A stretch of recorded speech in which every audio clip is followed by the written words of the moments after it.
If you're getting the "there has been an error" message in Microsoft Store while installing apps on Windows 11, this quick fix should solve it.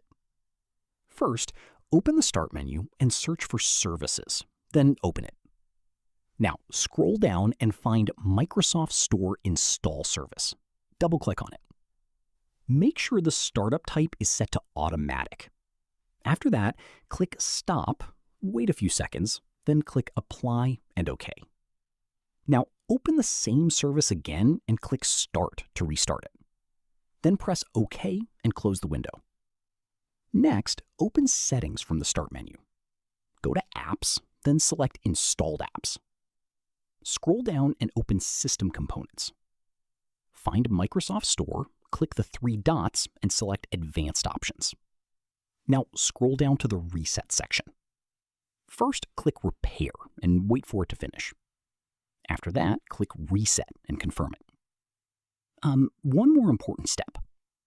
Open the Start menu again and search for Run. Type wsreset.exe and press Enter. This will automatically clear the Microsoft Store cache and reopen the store.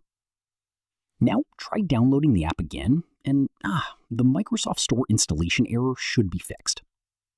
If this tutorial helped you fix Microsoft Store not installing apps on Windows 11, make sure to like the video and subscribe for more Windows tutorials and troubleshooting guides.